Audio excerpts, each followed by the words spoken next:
On Sunday, the President of Guyana, Mohamed Irfaan Ali, held virtual talks with the President of the Islamic Development Bank, Dr. Bandar Hajar, where the two discussed financing for solar energy, agriculture, infrastructure, SMEs, as well as containing the spread of the coronavirus disease.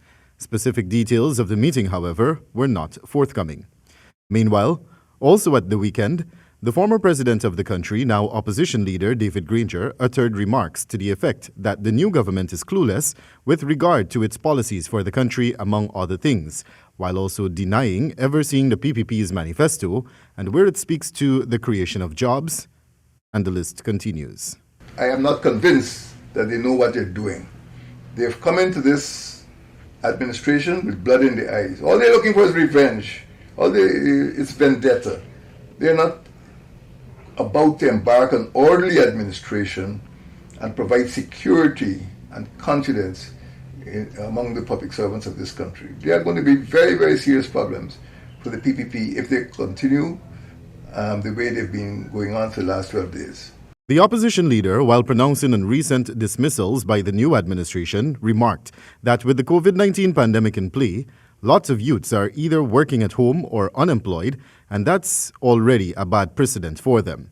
He further stated that young people may be afraid to work with the government of the day, given the tactics they've reverted to at the advent of their ascension to power. I think young people will be afraid to work with the government, knowing that their jobs are always on the line.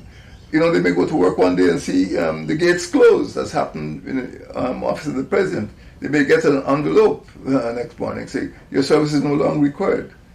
So the PPP has made a terrible mistake, and they've sent the wrong message to young people who are looking to serve the government of Guyana or to serve in any public capacity. On the subject of job creation, the newly elected president, His Excellency Irfaan Ali, during his inauguration speech, spoke to the creation of jobs for people of the country.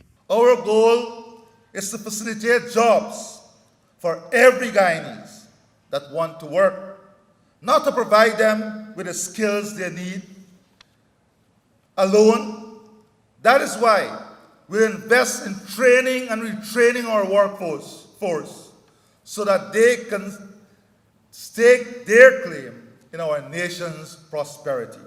The president further stated, the new Ministry of Labor that we have just created will be tasked with the noble undertaking of creating work, rewarding labor with adequate wages, and of respecting the rights in every sector, every industry, and every business. The former president, while explaining his own experience of being blacklisted, mentioned that Guyana cannot afford the kind of winner-takes-all mentality or mass firings that are currently taking place. We do not have the human resources that can afford this firing squad mentality, this slash and burn mentality. Reporting for the HGP Nightly News, Wendell Badrie.